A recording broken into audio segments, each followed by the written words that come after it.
Assalamu alaikum.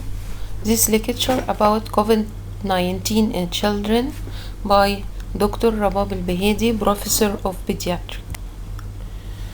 Coronavirus disease is a viral respiratory illness caused by severe acute respiratory syndrome coronavirus 2, a single-stranded RNA virus that most likely originated in bats. The virus is thought to spread mainly from person to person via close contact. The virus can be transferred from the hands to the eyes, nose, or mouth. Respiratory droplets produced when an infected person coughs or sneezes. There is no evidence of vertical transmission or transmission via breastfeeding. Transmission from asymptomatic or mildly symptomatic carriers or during the incubation period estimated to be between 1 and 14 days. 95% of patients develop symptoms up to 12.5 days after exposure. This gave rise to the established quarantine period of 14 days after exposure. Epidemiology. Data from Centers for Disease Control and Prevention demonstrate a lower incidence of SARS-CoV-2 infection and severe disease in children than in adults. Risk factors: children who have a history of medical complexity, neurological impairment, developmental delays, genetic syndromes including trisomy 21, obesity, chronic cardiopulmonary disease, immunocompromised, non-white children, older teenagers, and those less than 2 years may be at increased risk for severe disease, and preterm babies. Pathogenesis: infection of cells via binding of the viral spike protein 2 angiotensin converting enzyme 2. Receptors with cell entry requiring type 2 transmembrane serine protease 2 cleavage ACE2 receptor and activate viral spike protein. Infection of the nasal and bronchial epithelial cells and pneumocytes early in infection. Acceleration of viral replication and compromise of epithelial endothelial barrier integrity in later stages, resulting in a dysregulated inflammatory response and a hypercoagulable state. Dysregulation of renin-angiotensin aldosterone system, which may also contribute to infection-related tissue damage. Reasons for low COVID-19 incidence among children: lower exposure to public risk factors, immaturity of angiotensin converting enzyme receptors, which are the sites for COVID-19 binding. The differences in distribution, maturation, and functioning of viral receptors in children as compared to adults lead to the appearance of unique clinical expression in children multisystem inflammatory syndrome. Clinical spectrum of acute SARS-CoV-2 infection. Patient presentation are in two forms: acute COVID-19 and COVID-19 linked disease. Acute COVID-19 uncomplicated upper respiratory tract viral infection. 2. Pneumonia, mild, moderate, severe. Acute respiratory distress syndrome, sepsis, septic shock, multiple organ dysfunction. Or COVID-19 linked disease, which is called multisystem inflammatory syndrome in children. Clinical symptoms of acute COVID infection. Asymptomatic individual who test positive for SARS-CoV-2 using PCR or serology but have no symptom consistent with COVID-19. Mild illness, individual with upper respiratory disease as fever, cough, sneezing, sore throat, and no abnormality during pulmonary clinical assessment or imaging, and who have an oxygen saturation more than 94%.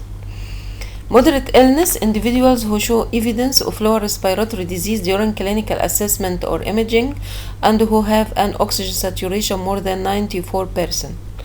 Severe illness, individuals who have SpO2 less than 94% and arterial ratio of arterial partial pressure of oxygen to fraction of inspired oxygen less than 300 mm mercury, or lung infiltrates more than 50% of the lung volume. Critical illness, individuals who have respiratory failure, septic shock, ARDS, and or multiple organ dysfunction. Diagnosis: laboratory finding CBC show leukopenia and lymphopenia, elevated CRP and LDH, elevation in hepatic enzymes aminotransferases and muscular enzymes creatine kinase, and high D-dimer levels, especially in severe critical cases.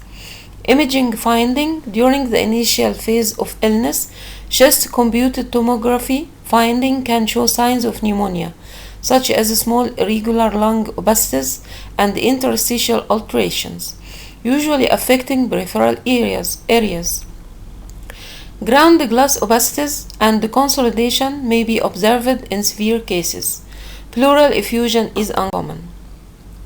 These photos show chest X-ray with bilateral basilar infiltrate, consolidation, ground glass opacity, and the same in CT imaging of the chest. Detection of etiological agent SARS-CoV-2 by reversed transcription real-time PCR. The virus can be detected in upper airway or lower airway secretion as nasopharynx swab, tracheal aspirate, sputum, bronchoalveolar lavage, and recently can be detected in blood, urine, and stool. Testing in neonate. Timing: after 24 hours, if negative, repeat after 48 hours. The optimal timing of testing after birth is unknown. Early testing may lead to false positives if the neonate snares, nasopharynx, and or oropharynx are contaminated by SARS-CoV-2 RNA in maternal fluids, or false negative. RNA may not yet be detectable immediately after exposure following birth. Differential diagnosis: other viral respiratory illness, respiratory syncytial virus, influenza, parainfluenza, adenovirus, and metapneumovirus are frequent causes of lower airway infection in children and have similar clinical presentation to COVID-19. The diagnosis can be made by identifying the etiological agent in respiratory secretions using polymerase chain reaction. Bacterial pneumonia. The main clinical manifestation of bacterial pneumonia are high fever and toxemic state. There is leukocytosis with neutrophilia. Blood and aspirate tracheal cultures are very important. Bronchoalveolar lavage in intubated patient can be very useful in making diagnosis. Atypical pneumonia, mycoplasma pneumonia, and chlamydia pneumonia are important causative agents of pneumonia in children, and serological tests can be used to confirm the diagnosis. Management strategies to reduce the risk for COVID-19: stay home when ill, personal hygiene, cleaning and disinfecting surface, physical distancing and masking. Special consideration: mothers should wear a mask and practice hand hygiene during all contact with their neonates. Of note, plastic infant face shields are not recommended, and masks should not be placed on neonate or children younger than 2 years of age. Separation may be necessary for mothers who are too ill to care for their infants or who need higher levels of care. Separation may be necessary for neonates at higher risk for severe illness, such as preterm infants, infants with underlying medical conditions, infants needing higher levels of care. Treatment according to severity of disease: not hospitalized, mild to moderate COVID-19, supportive care and symptomatic management, high risk children, monoclonal antibodies. Hospitalized but does not require supplemental oxygen, supportive care and symptomatic management, high risk children needs remdesivir. Hospitalized and require supplemental oxygen, remdesivir with minimal oxygen requirement, remdesivir plus dexamethasone with increasing O2 needs.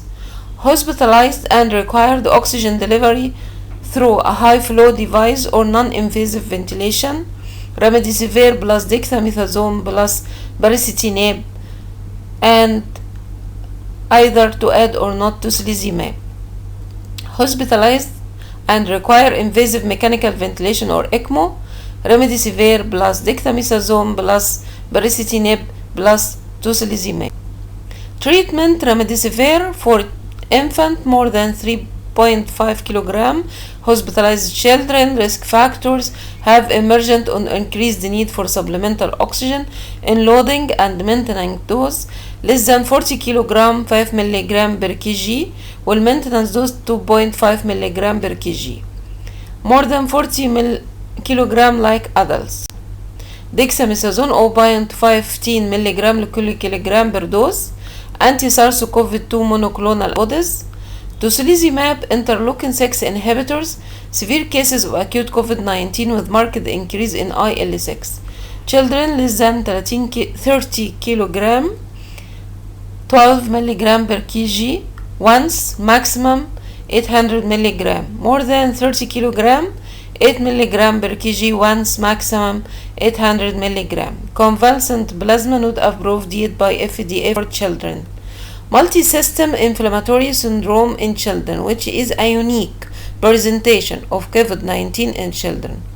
The current CDC case definition for MIS-C include an individual aged less than 21 years presenting with fever, a fever more than 38 degrees centigrade for more than 24 hours, a laboratory evidence of inflammation, either elevated CRP, erythrocyte sedimentation rate, fibrinogen, procalcitonin, D-dimer, ferritin, lactic acid dehydrogenase, interleukin 6 or neutrophils or reduced lymphocyte or albumin levels.